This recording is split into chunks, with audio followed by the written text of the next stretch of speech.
안녕하세요. 저는 40대 초반의 여자이고 슬아의 아들 한 명이 있습니다.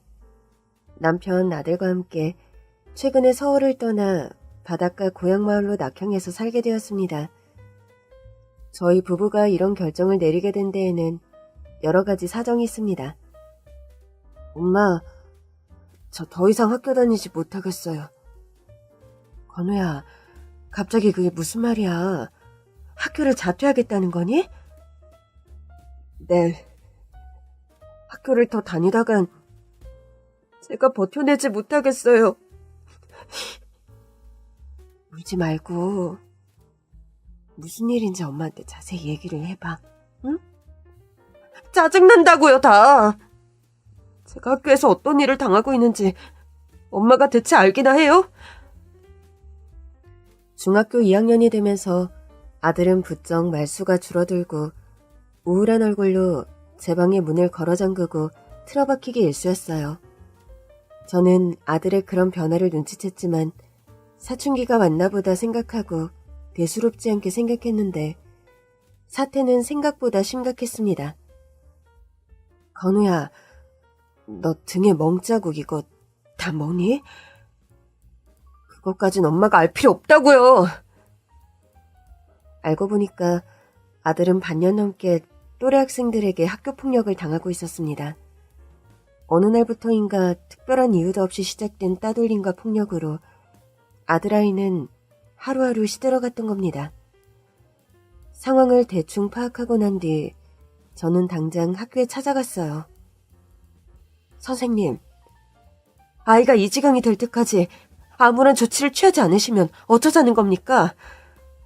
건우 어머님, 저희 학교는 학교 폭력 같은 거 없는 곳으로 나름 명성이 자자한데 겨우 이런 일로 학교 명성이 기스가는 일 만들어야겠습니까? 그게 무슨 말씀이세요? 저희 아이 등에 온통 멍자국을 보고 저는 실신할 뻔했어요. 이런 일이 한두 번도 아니고 한 학기 가까이 이어졌는데 그렇게 무책임하게 말씀하세요? 건우 나이 또래 남학생들이 원래 거칠고 종잡기 힘듭니다. 친구끼리 좀 다툰 걸 가지고 바로 학폭위를 열기도 애매하고요. 지금 그 가해자 아이 중에 하나가 학부모 운영위원이라서 그런 말씀 하시는 건가요? 어머님, 저를 어떻게 보고 그런 말씀을 하세요? 솔직히 건우가 피해자라는 확실한 증거라도 있어서 그런 말씀 당당하게 하시는 건가요?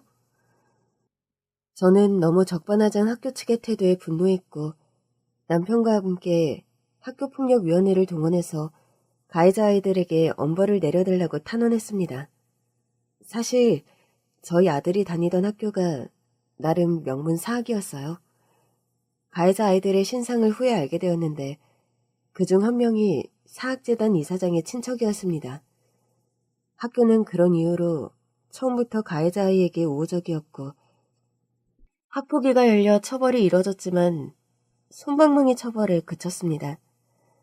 게다가 그런 우여곡절 후에도 저희 아들은 그 가해자 아이들과 한 학교 한 교실을 써야 하는 형편이었죠. 여보, 우리 건우를 더 이상 이 학교에 다니게 하는 거 무의미한 것 같아. 건우가 자퇴를 원하는데 우리 이참에 고향 내려가서 한 몇 년 건우 홈스쿨링 시키는 거 어때? 당신 이 일은 그렇게 한동안 접어도 상관없겠어? 여태껏 일만 보고 달려온다고 아들이 저 지경이 되는 것도 모르고 방치한 것 같아서 마음이 아파. 당신하고 건우하고 행복하자고 열심히 일했는데 다 물거품이 될 뻔했잖아. 그래, 건우가 망가지면 돈이고 뭐고 다 무슨 소용이야. 건우가 집에서 공부하며 검정고시 치른다고 했으니까 우리 건우 대학 갈 때까지 우리가 일 줄이고 건우한테 집중하자. 남편은 외국계 IT 회사에 근무하는 회사원이었고 저는 애견 미용샵을 운영했었습니다. 남편이나 저나 모두 일을 접고 고향 바닷가 마을로 낙향을 결정하고 아들과 함께 온 가족이 시골 생활을 시작하게 된 거였죠. 바닷가 마을에는 옛날부터 저희 시어머니께서 혼자 살고 계십니다. 아담한 주택의 담장 너머로 파랗고 시원한 바다가 한눈에 내다보이는 그런 정겨운 시골 주택이 시어머니의 집이지요. 저희 부부는 원래 시어머니를 모시고 합가를 할 생각이었어요. 집이 큰 것도 아니고 합가는 아니지 싶다. 너희가 형편이 어려워 어쩔 수 없이 합가를 해야 하는 것도 아니고 나 사는 근처에 너희들 사는 집을 구하렴. 어머니 혼자 지내시는 거 적적할까 봐서 저희는 함께 지내려고 했는데 별로세요? 내가 거절해서 혹시 서운하니? 내가 평생 혼자 살아온 노인네라 너희들 사는 스타일과 이것저것 다른 게 많을 텐데 서로 그걸 맞추려 하다 보면 불편할 것 같아서 그래. 어머니 말씀도 틀리진 않아요. 그래도 연세가 있으신데 같이 모시고 사는 게 좋지 않을까. 저희는 그런 생각을 했어요. 말만이라도 기특하고 고맙구나. 그래도 아직은 내가 내 한 몸 추스르는 데는 문제없을 정도로 정정하니 그게 걱정 안 해도 된다. 어머님, 언제라도 저희와 합가하고 싶으시면 말씀하세요. 건우도 맨날 할머니랑 같이 살고 싶다고 노래를 부르거든요. 알았다. 그렇게 할게. 저희 시어머니는 성정이 원체 담백하고 속내를 잘 표현하는 일 없이 과묵한 분이십니다. 그런 시어머니에게 평생에 한이 하나 있어요. 그 아이는 지금쯤 어찌 지내는지. 내가 죽기 전에 얼굴이라도 한번 봐야 할 텐데. 어머님, 이모님 얼굴은 아직 기억하세요? 기억하다마다. 내가 그 아이 얼굴을 어찌 잊겠니? 우리 순복이가 이 모자반으로 끓인 국을 그렇게 좋아했단다. 동네에서 가끔 잔치가 벌어져 가마솥으로 모자반 국을 끓이면 지금도 순복이가 생각나. 말린 모자반을 마당에서 손질하던 시어머니께서 회한에 젖은 목소리로 순복이 이모님 얘기를 꺼내셨습니다. 이모님께서는 집을 나가신 거예요? 아니면 그 아이가 여기 섬을 떠났단다. 경찰은 실종 신고를 해놓은 상태지만 순복이는 실종된 게 아니야. 그 아이 스스로 여기 바닷가 마을을 떠난 거야. 그럼 왜 평생 편지 한 통 연락 한 번 없는 걸까요? 어머님께서 그렇게 이모님 소식을 궁금해 하시는데 내가 그 아이에게 잘못한 일이 많아. 그래서 그래. 사이가 평소에 안 좋으셨어요? 제가 듣기론 나이 터울도 많고 두 분이 자매간의 정이 좋았다 들었는데 순복이와 나는 더할 나위 없이 사이좋은 자매였다. 그렇게 평생 그 아이와 살고 싶었는데 그러지 못한 것이 내 평생의 한이야. 시이모님, 그러니까 50년 전에 잃어버린 순복이 이모님은 시어머님의 여동생이었습니다. 시어머니와는 나이 터울이 꽤 나는 여동생이었는데 어린 시절부터 자매가 각별했다고요. 우리 친정엄마가 일찍 돌아가시는 바람에 순복이와 나는 서로 더 의지할 수밖에 없었단다. 내가 뭐라고 하면 한마디 토달지 않고 말도 잘 듣고 나를 엄마처럼 따르던 아이였는데 50년이면 짧은 시간이 아닌데 긴 세월 동안 시어머니와 연락을 두절하고 사는 시이모님이셨습니다. 여보, 순복이 이모님이라는 분 무슨 이유로 섬을 떠난 건지 당신 알아? 글쎄, 얼핏 어려서 듣기론 고향마을에서 만나던 남자분이 있었는데 결혼 어그러지면서 섬을 떠나셨다 들었어. 겨우 그런 이유로 반백년 가까이 친언니와도 의절하고 고향에도 안 돌아오신다고? 뭐, 여태껏 소식 없으신 거 보면 한국이 아닌 타국에서 명을 달리하시거나 뭐 그러신 거 아닐까? 아무 소식 없이 지내기엔 너무 긴 세월이잖아. 나도 그런 생각이 들어. 결혼 어그러졌다고 다시 못 돌아올 이유가 되는 것도 아니고 말이야. 우리 어머니, 순복이 이모에 대한 애정이 각별하신 분인데 돌아가시기 전에 생사라도 확인되면 참 좋을 텐데. 감정 표현 안 하시는 어머님인데 이모님 얘기만 나오면 눈가가 축축해져서 말씀하시는 거 보면 여전히 이모님에 관해 걱정도 많고 소가리를 많이 하시는 것 같아. 우리 엄마가 속 얘기를 원체 잘 안 하시는 분이라 내가 이모님에 관해 여쭤봐도 자세한 얘기는 안 해주셔.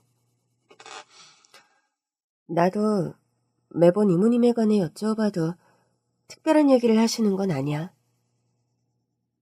우리 엄마 성향이 원래 그래. 뭐든 속에 꾹꾹 눌러 담아두시는 스타일이시지. 저희 시어머니가요. 사실 평생 결혼하지 않고 독신으로 혼자 살아오신 분입니다. 그런데 어떻게 저희 남편이 아들이 되냐고요? 40여 년 전 뱃일을 하러 섬에 들어온 어떤 남자가 갓난아기 한 명을 데리고 왔다고 합니다. 엄마 없이 남자 혼자 아기를 키우는 게 안 돼 보여서 섬의 여자들이 돌아가며 아기를 돌봐주었는데 저희 시어머니도 그중 한 사람이었죠. 아기는 어린데 어느 날 아기 아빠가 고기 잡으러 나가 영영 무트로 돌아오지 못했지. 풍랑이 세서 다들 일 나가는 걸 만류하던 날이었는데 기어코 배를 타고 나간 게 화근이 되어서. 어머니께서는 근데 결혼도 안 하신 분이 어떻게 건우 아빠 키울 생각을 하셨어요? 난 애초에 결혼 생각 따위 접은 몸이었는데 희한하게 엄마가 되고 싶다는 생각은 접어지지 않더구나. 홀몸으로 엄마가 된다는 게 불가능하니 그것마저 접고 살다 이 남편을 돌보게 되었던 거고. 아빠 잃은 어린 아이가 엄마 엄마 하며 나를 유독 따르는데 인연이다 싶었다. 그렇게 시어머니의 아들로 살게 된 남편이었습니다. 난 평생 우리 어머니께 감사드리는 마음으로 살아야 해. 머리가 굵어 남들이 저희는 주워온 아이라는 말을 하기 전까지 난 한 번도 우리 어머니가 친어머니가 아니란 생각 해본 적 없을 정도로 나에게 넘치는 사랑을 준 분이야. 결혼도 안 하시고 홀몸으로 당신을 아들로 키우다니. 어머님 참 대단해. 조용하고 강인하고 감정 내색 없으신데 언제나 날 대하는 마음에서는 따뜻함이 넘치셨어. 어머니 생물학적으로 날 낳지 않으셨다 뿐이지 내게는 친어머니와 진배 없으신 분이야. 저 역시 속정이 깊은 시어머니를 존경하고 많이 따르는 편이었죠. 바닷가 시골 생활이라는 것이 단조로울 수 있지만 저와 남편은 아들아이의 홈스쿨링을 책임지고 하다 보니 하루가 정신없이 흘러가기 일쑤였습니다. 인터넷으로 들을 수 있는 수업을 아들이 방 안에서 들을 때는 기다렸다가 남편이 가르치는 과목은 또 시간이 되면 수업을 하고 일주일에 2번 육지에서 과외 선생님이 집으로 오시는 날엔 제가 한국까지 가서 선생님을 집으로 모셔오고 또 수업이 끝나면 발에다 드리고. 학교를 보내는 것이 훨씬 수월하고 편한 방법이었지만 아들아이가 겪었던 학교 폭력의 트라우마와 아이의 성향을 생각하면 어쩔 수도 없는 노릇이었습니다. 엄마, 학교 가는 대신 집에서 공부하니까 저 솔직히 능률이 잘 오르고 더 좋은 것 같아요. 네가 만족한다니 다행이다. 그런데 친구들 안 만나서 심심하지는 않아? 엄마, 저 여기 고등학교 형들하고 주말에 축구하기로 했어요.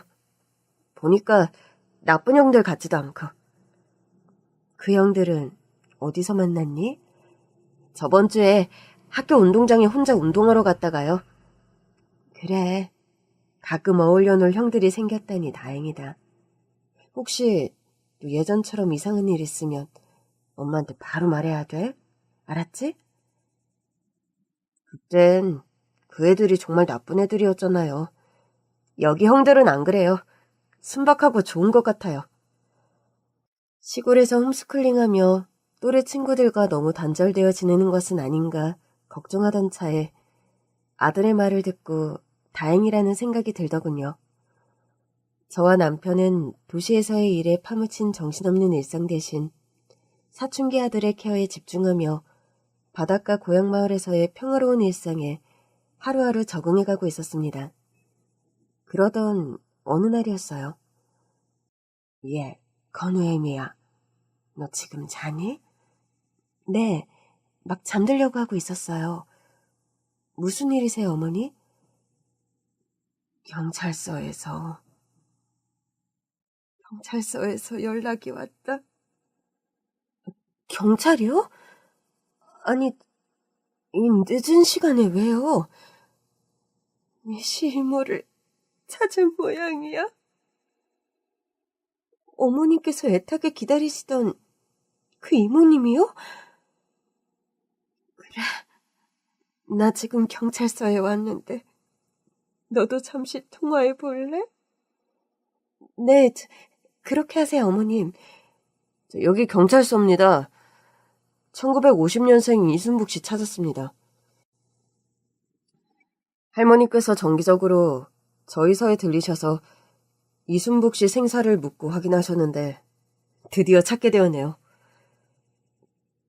지금 그럼 저희 어머님과 이모님 같이 계신 건가요? 아니요. 이순복 씨는 지금 근처 병원에 계세요. 이곳 섬에 들리셨다가 가벼운 사고를 당하시는 바람에 지금 병원에 입원 중입니다. 알고 보니까요. 시부모님은 어머님께 따로 연락하지 않고 바닷가 고향마을을 찾아오셨던 겁니다. 그런데 항구로 다시 돌아가던 중 가벼운 접촉사고를 당했고 병원에서는 보호자 연락처를 찾지 못해 경찰서에 연락했던 건데 그런 루트로 시어머니께 연락이 온 거였죠. 어머님, 저 지금 경찰서나 아님 병원으로 갈까요? 아니다. 시간도 많이 늦었고 오늘은 일단 자고 내일 다시 통화하자. 그렇게 전화를 끊는 시어머니셨습니다. 다음 날이 되었고 저는 당장 어머님 댁으로 달려갔죠. 어머니, 간밤에 대체 어떻게 된 일이에요? 그러게 말이다. 나도 하도 갑작스레 연락을 받아서 경황이 없었어. 이럴 줄 알았으면 괜히 너에게 전화하지 말 걸 그랬구나. 아니에요, 어머님. 다른 일도 아니고 이모님을 찾은 일인데. 지금 이모님은 어디 계세요? 병원에 아직 입원해 있다. 내일이면 퇴원하는데 오후에 병원에 가보려고 한다. 어머님, 혼자 가실 게 아니라 저도 같이 가요. 아니야. 순복이가 지금 얼굴에 멍도 들고 몰골이 별로라고 몸이 회복되고 나서 너희들을 보겠다고 하는구나. 이모님 많이 다치셨어요? 다행히 골절이 있거나 그런 건 아닌데 타박상이 좀 심해. 나이가 있어 나서 여기저기 통증이 심한가 보더라. 그럼 저희는 언제 이모님을 뵈어요? 당장 내일 떠난다는 걸 내가 겨우 설득해서 잡아놨다. 모레 저녁 식사 같이 하기로 했으니 시간 비워드려. 당연히 그래야죠. 건우 아빠에게도 말해놓을게요. 그래. 순복이가 너희 부부를 보면 뭐라고 할지. 그렇게 말씀하시며 말끝을 흐리는 시어머니셨습니다. 저는 그때 시어머니의 복잡하기 짝이 없는 그 표정의 의미를 좀처럼 가늠할 수 없었죠. 물론 시간이 지나 왜 그런 말씀을 하셨는지 알게 되었지만요. 순복이 이모님이 돌아오셨다고? 지금 읍내 병원에 입원해 계신데 타박상을 심하게 입으셔서 모레 저녁 식사 같이 하자고 하셨대. 대체 이게 몇 년 만인 거야? 어머니께서 평생을 애타게 기다리셨는데. 건우도 데리고 가야겠지? 이모 할머니 처음 뵙는 날인데. 당연하지. 그날 과외 선생님 수업 캔슬해야 한다고 당신이 미리 전화해서 말씀드려. 알겠어요. 약속한 날짜가 되었고 저희 가족은 시어머니를 모시고 온 가족이 시이모님을 만나기 위해 읍내의 한 식당으로 들어갔습니다. 식당의 룸 안으로 들어가자 곱게 나이든 할머니 한 분께서 다소곳이 방석에 앉아 계시더군요. 분위기가 좀 더 여성스러웠지만 한눈에 시어머니와 자매지간이라는 것을 알아볼 만큼 시모님과 시어머님은 외양이 아주 많이 닮으셨더라고요. 안녕하세요, 순복 이모님. 저 어머님 아들 김현석이라고 합니다. 그래, 네가 현석이구나. 안녕하세요, 이모님. 저는 이 사람의 아내 강정미라고 합니다. 제가 어머님 며느리예요. 인사를 드리며 시이모님과 얼굴을 마주봤는데 제 얼굴을 보자마자 오해를 터뜨리는 시이모님이었습니다. 세상에 너는 시어머니의 당황한 표정을 저는 그 순간 읽었습니다.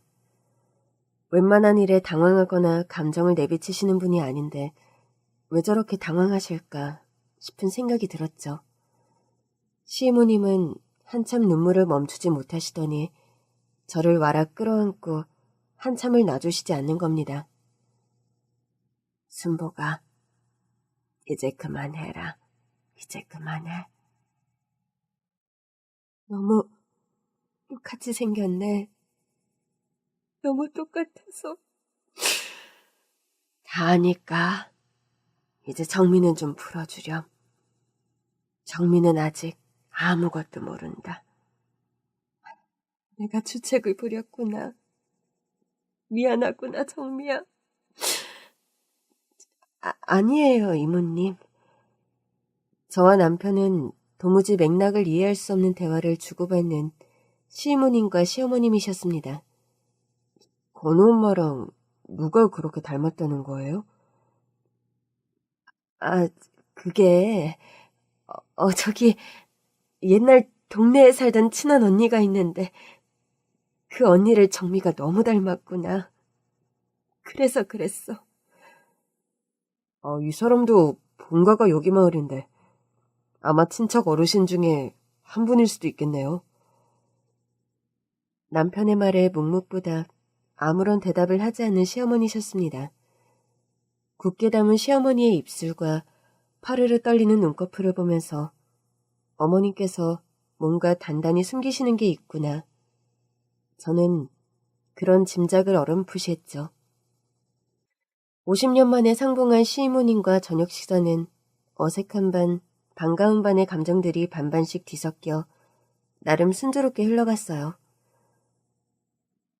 우리 언니가 결혼 안 하고 산다는 소식은 건너 들었는데 이렇게 장성한 아들 며느리가 있는 줄은 꿈에도 몰랐네.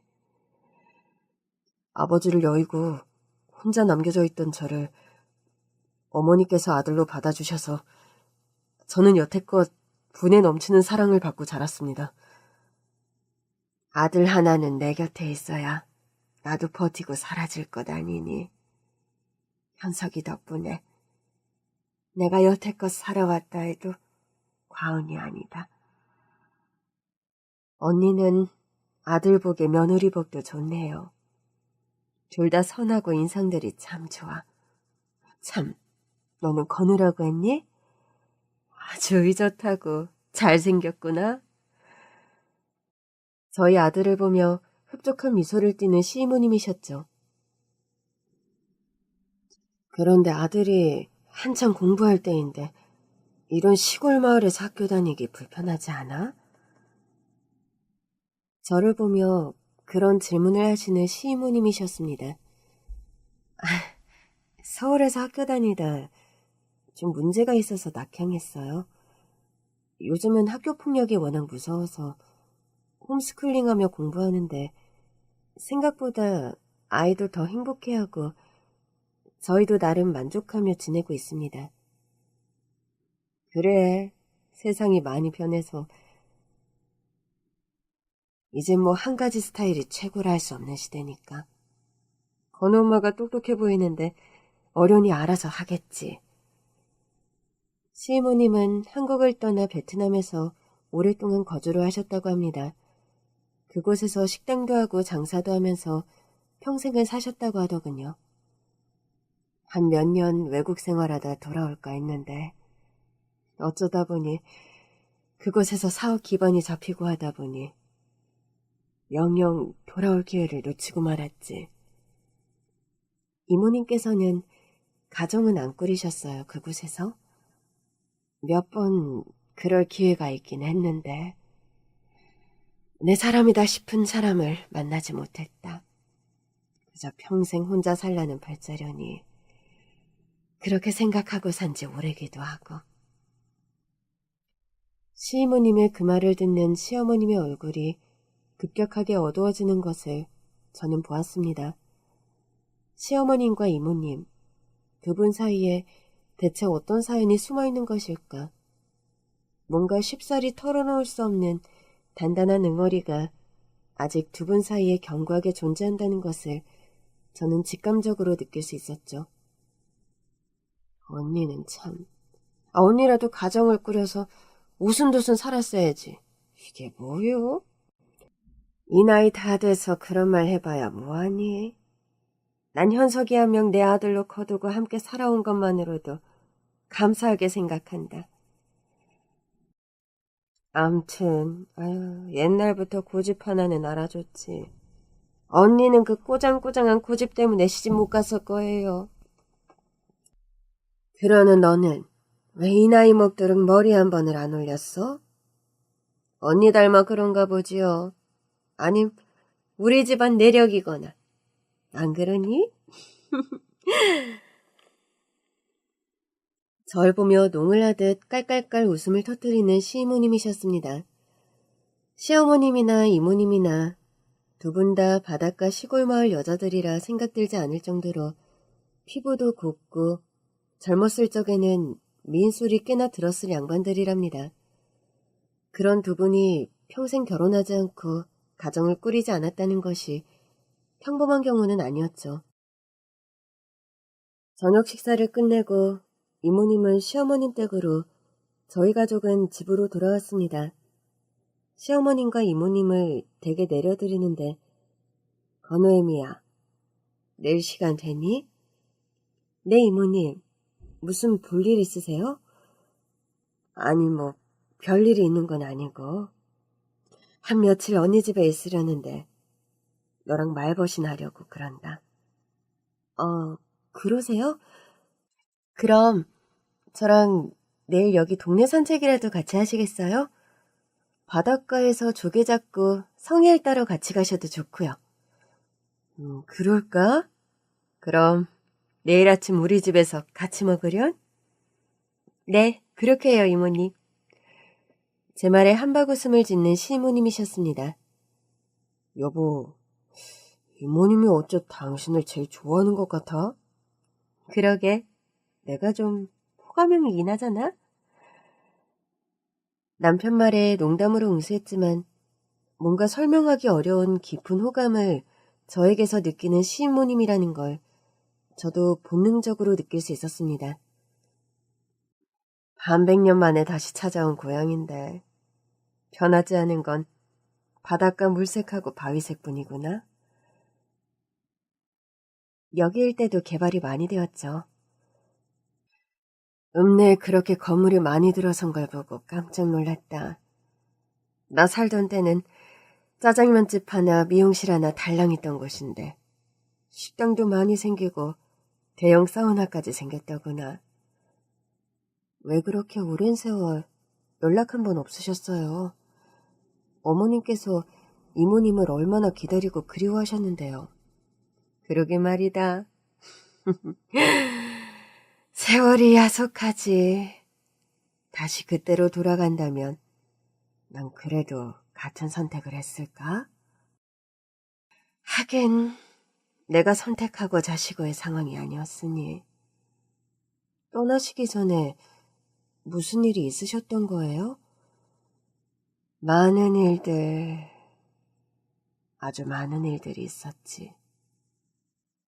넌 네 시어머니에게 아무 들은 말이 없는 모양이로구나.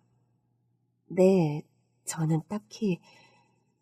암튼 예나 지금이나 남자보다 입이 무거운 사람이야. 우리 언니는. 여자가 너무 과묵하고 진중해도 팔자가 세다는데 그래서 평생 저리 외롭게 사나 싶기도 하다. 뭔가 더 캐물으면 과거의 사연이 술술 나올 것도 같았지만 뭔가 더 물어서는 안 될 것 같은 느낌에 저는 잠자코 이모님과 바닷가에서 뿔소라와 고동, 성게알 따위를 캤습니다. 미역도 꽤 따서 집으로 돌아오는 길에는 바구니가 한가득이었죠. 베트남서 살 때 말이야. 이 성게알이 어찌나 먹고 싶던지. 김치나 된장도 아니고 가장 생각나던 게 이 성게알이야. 갓 지은 하얀 쌀밥에 성게알을 듬뿍 퍼서 비벼 드시며 환호성 비슷한 것을 내지르시는 이모님이셨습니다. 아, 이 바다 냄새 섞인 고소함. 바로 이 맛이야. 내가 이 맛이 너무 그리워서 죽기 전에 이 바닷가를 다시 찾았다니까.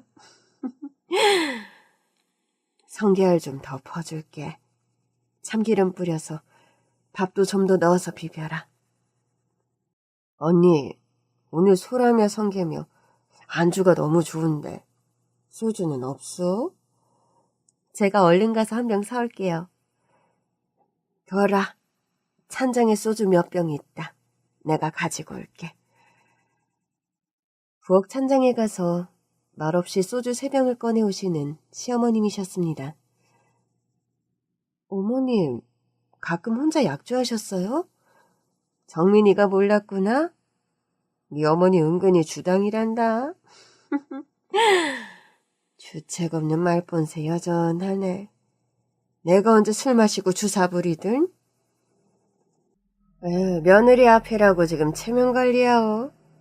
내가 언니 주당이라 했지 언제 주사 있다 했어요? 시이모께서는 기분이 좋으셨는지 거푸 소주 석 잔을 마시더니 금세 취기가 올라 조금 횡설수설 하시더니 언니, 내가 사실 이렇게까지 오래 연락 안 하려고 한 건 아니야. 이제는 아무도 원망 안 한다오. 언니도 그 사람도 아무도 원망 안 한다고. 뭔가 말을 할 듯하다 짧은 울음 끝에 굴어떨어져 버리는 시이모님이셨죠. 술도 약한 게 소주 마시겠다 설치더니.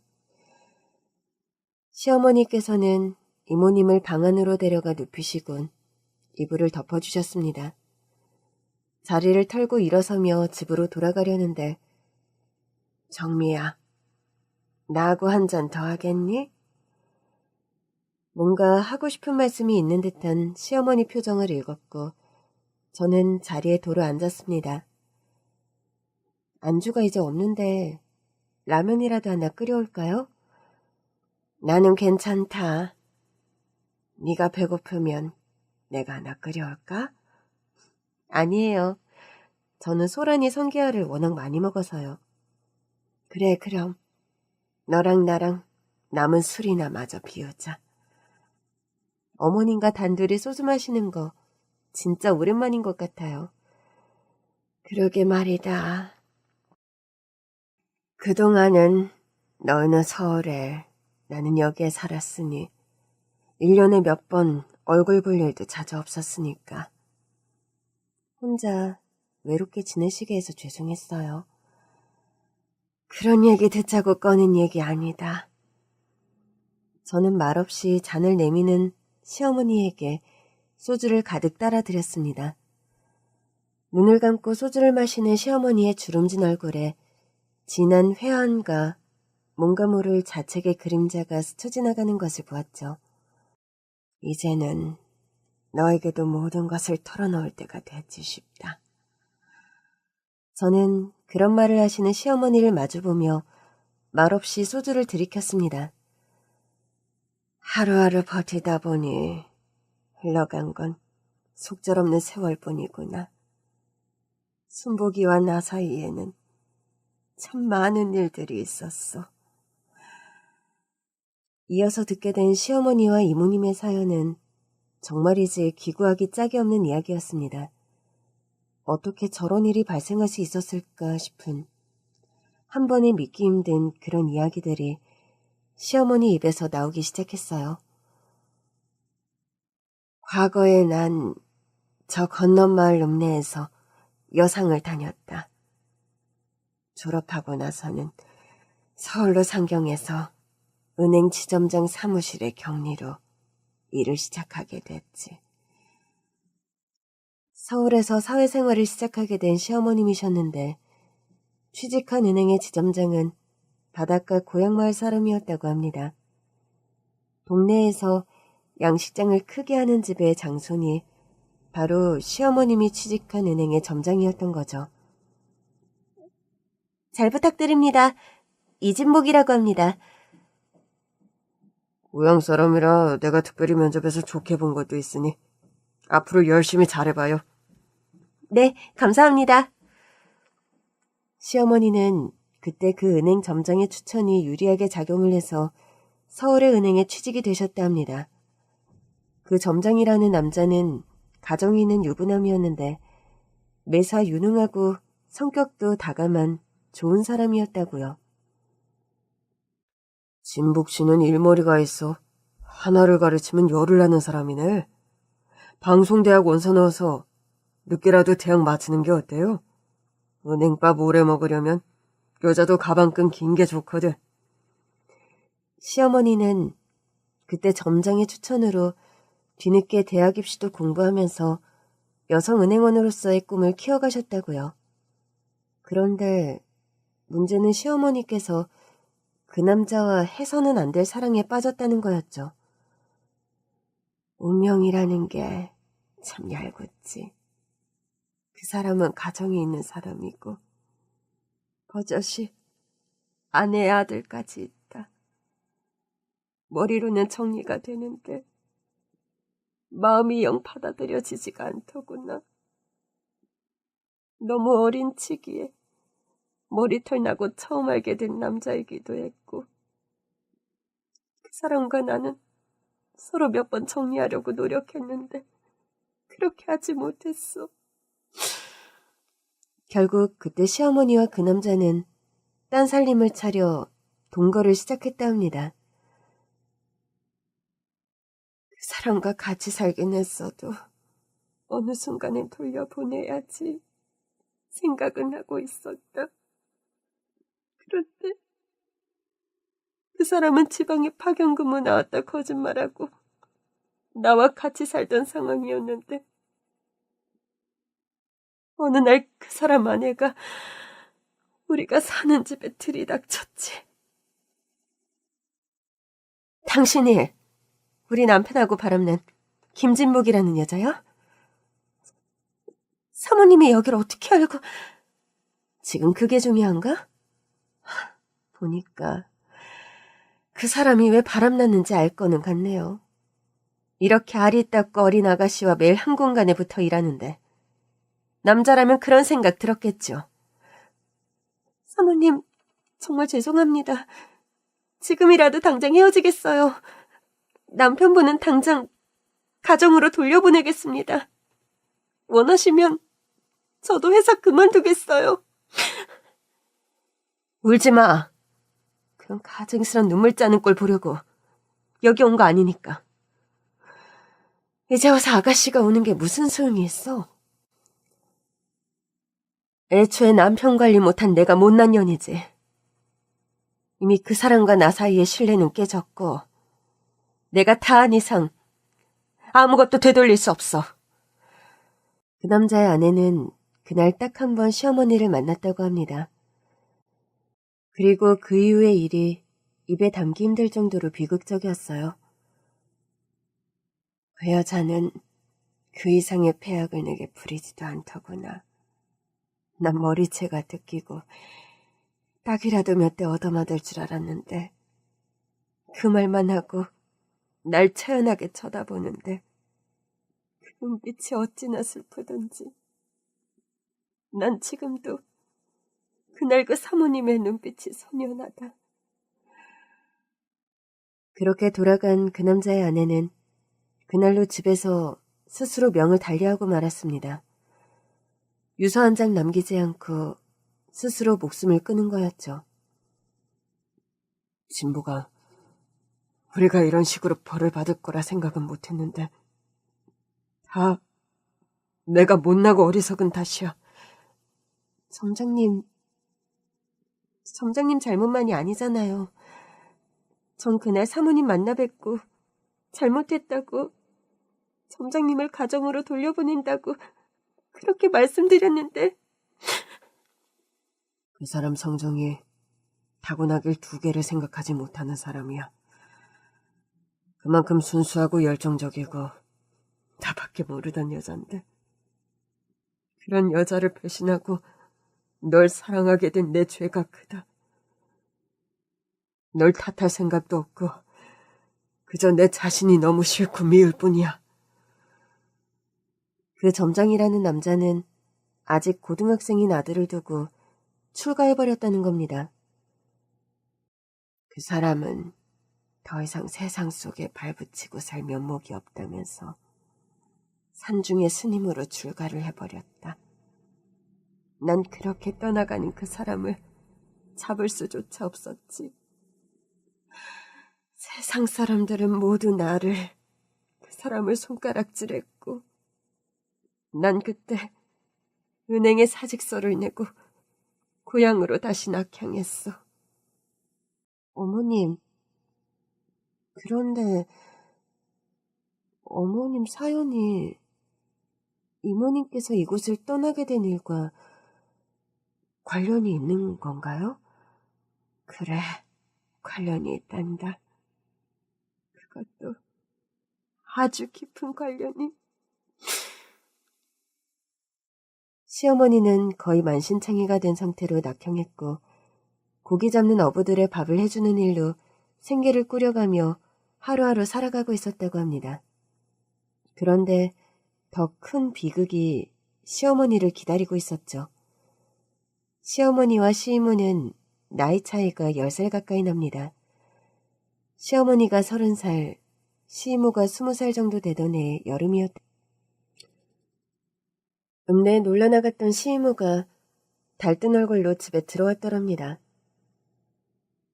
기집애가 시간이 몇 시인데 이제 들어와. 가만 보자. 순복이 너 막걸리 마셨니? 언니는 참 고리타분하게 할머니 같은 잔소리를 해. 내가 어린애도 아니고 친구들이랑 막걸리 몇 잔 마신 게 뭐 그리 큰 잘못이라고. 너 설마 그 소문 사실 아니지? 무슨 소문? 옆집 경자 언니한테 들었는데 너 저 건너 양식장 집 장손 아들하고 자꾸 어울려 다닌다던데 그거 사실이냐고. 아니, 누가 그래? 내가 그 집 아들 만난다고? 사실인지 아닌지 대답이나 해. 사실이면 그러면 뭐 안 되는 법이라도 있어? 뭐? 거기 너 진짜 양식장 집 손주 만나고 다녀? 만나면 뭐 언니가 어쩔 건데. 왜 갑자기 눈에 쌍심지는 키고 이 쌩난리야? 내가 그럴 만한 이유가 있어서 그래. 순보가 다른 사람은 몰라도 그 집 아들은 절대로 안 돼. 하늘이 두 쪽 나도 안 되는 일이라고. 참 어이가 없네. 무슨 로미오와 줄리엣이요? 집안끼리 원수진 것도 아닌데. 왜 그래 정말? 시어머니는 자신의 숨겨진 속사정을 동생에게 털어놓을 수도 없었고 마음만 타들어갔다고 합니다. 집안 식구는 물론 그 누구에게도 털어놓지 못한 부끄러운 과거를 동생에게 말할 용기도 없으셨다고요. 그때 그 사람 안에 잘못되고 나서도 그 사람이나 나나 집안 사람들에게 자세한 사연을 고백하지 못했다. 사실을 알면 용서받을 수 없어서라기보단 어차피 그 사람이나 나나 용서받는 건 포기한 사람들이었다만 그 사람의 아들이 걱정돼서 그 아이가 받아들일 상처가 감당이 안 되어서 비밀에 붙였던 건데. 시어머니는 절대 아니기를 그렇게 바라셨지만 결국 시모는 양식장집 손주, 그 점장의 아들과 사랑에 빠졌다는 겁니다. 언니가 싫어해서 그간 거짓말했는데 언니, 나 양식장집 아들과 사겨.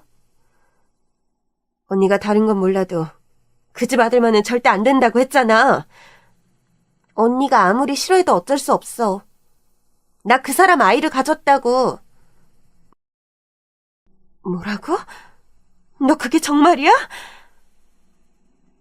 시어머니는 엄청난 충격을 받았지만 어떻게든 사태를 수습해야겠다는 생각이 들었다 합니다.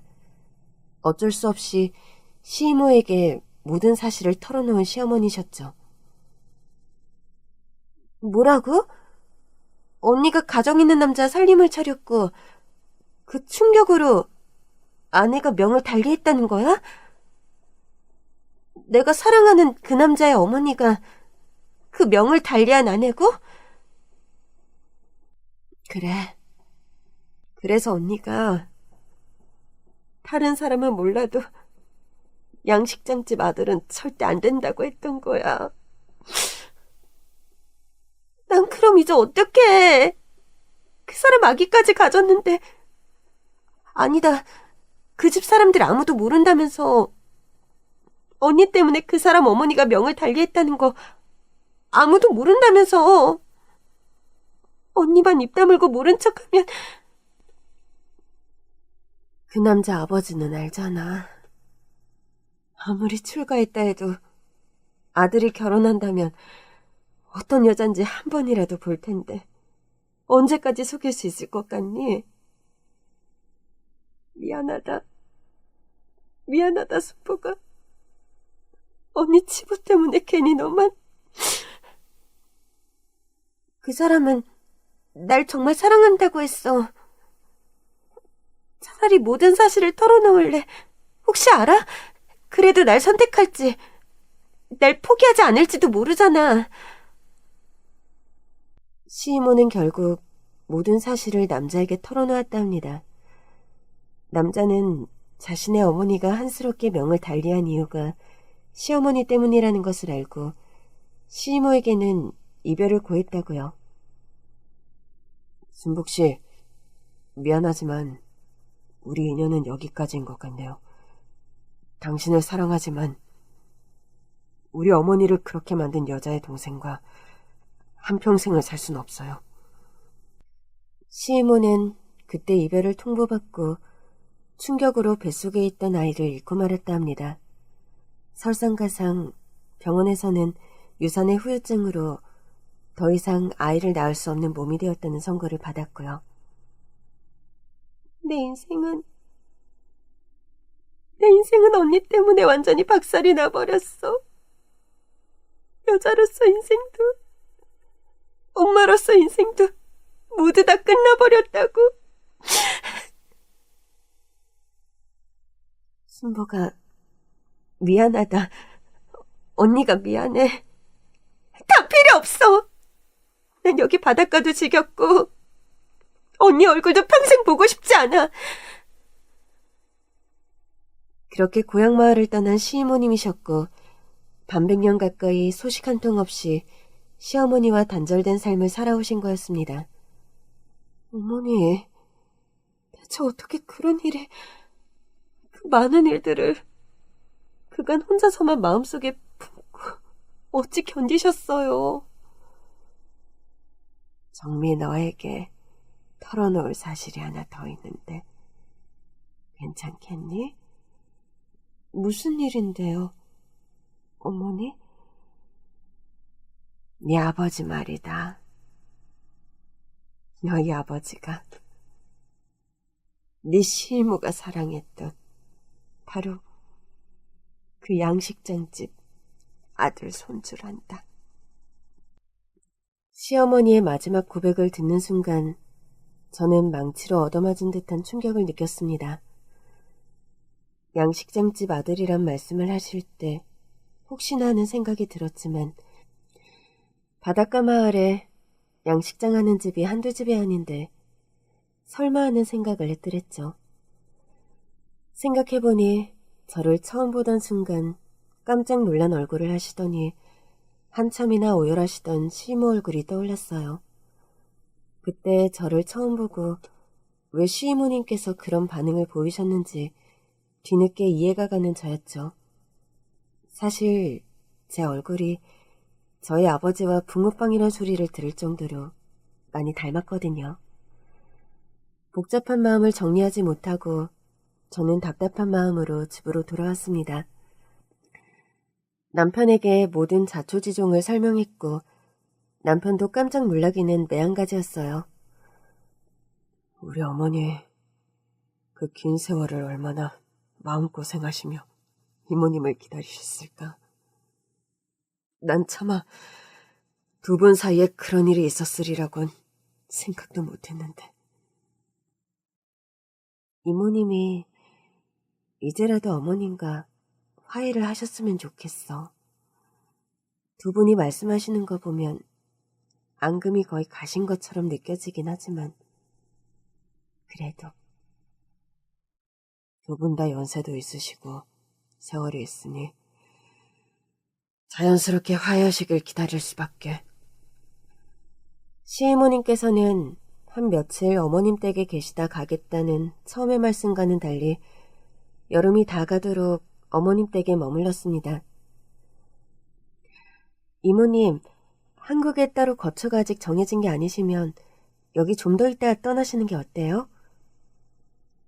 안 그래도 네 시어머니와 상의 중이란다. 따로 네가 서울 살아야 하는 이유가 있는 것도 아닌데 번거롭게 집 없고 그러느니 그냥 여기서 언니랑 같이 살자, 순보가. 언니는 내가 징글징글하지 않아? 심심하면 과거를 끄집어내 언니 들들 볶으면 어쩌려고 그래요? 소주만 안 먹이면 되지. 넌 주사 부릴 때만 옛날 얘기 꺼내는 버릇이 있으니. 참나, 아유, 반백년 안 보고 살았는데 나이관에 모르는 게 없네. 너 아침마다 먹는 약이 있던데 어디 건강이 안 좋니? 아니 뭐 별건 아니고 우리 나이 돼서 아픈 데가 없으면 그게 비정상 아니요. 알고 보니 시이모께서는 심장수술을 몇 년 전에 받고 오랫동안 약을 복용하고 계셨습니다. 건강이 더 악화되기 전에 시어머니를 찾아온 거였죠. 언니, 나 사실 요양원 알아봤고 다음 달이면 거기 들어가기로 되어 있어.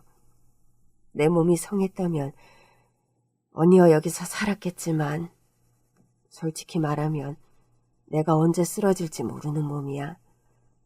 가족들한테 패기치는 것도 싫고 나 그냥 요양원 들어가게 해줘. 그건 안 될 말이다, 순부가. 내 몸이 아프면 모를까. 내가 이리 정정한데 너를 요양원에 보낸다는 건 말도 안 되는 일이야. 시이모께서는 그의 가을께부터 건강이 급격히 나빠지기 시작했습니다. 시어머니의 극진한 간호에도 불구하고 겨울을 넘기지 못하고 명을 달리한 시모님이셨어요. 돌아가시기 직전 시모님의 임종을 지킨 건 시어머니와 저였습니다. 언니, 평생을 언니 기다리게 해서 미안했어요. 따지고 보면 언니 잘못도 하나 없는데 내가 언니를 너무 미워하고 원망했어. 미안해요. 아니다, 순보가. 내가 미안해. 이 못난 언니 과오로 넌 사랑도 잃고 아이도 잃고 평생을 외롭게 내가 죽일년이야. 미안하다, 순보가. 언니, 제발 아니래도요. 이제는 내 운명이려니 다 받아들여요. 언니 잘못 때문이 아니야. 그리고 좋은 사람 한 명을 평생 마음에 품고 사는 것도 그리 나쁜 인생은 아니었어. 언니, 나 먼저 가오. 시모님께서는 그런 말씀을 남기고 숨을 거두셨습니다. 그런데요, 마치 운명의 장난처럼 시모님 장례를 치르고 49제를 치른 지 얼마 안 돼요. 저희 시어머니께서도 거짓말처럼 명을 달리하셨어요. 알고 보니까 시어머니께서는 가족들에게 투병 사실을 숨기고 계셨습니다. 췌장암 말기 진단을 받은 지 반년이 넘은 상태였는데 저를 비롯 가족 누구에게도 비밀에 붙이셨던 겁니다. 어머니, 왜 끝까지 모든 짐을 그렇게 혼자서만 짊어지려 하세요? 남편과 저, 그리고 아들까지 한동안 시어머니를 잃은 슬픔에서 헤어나지 못했습니다.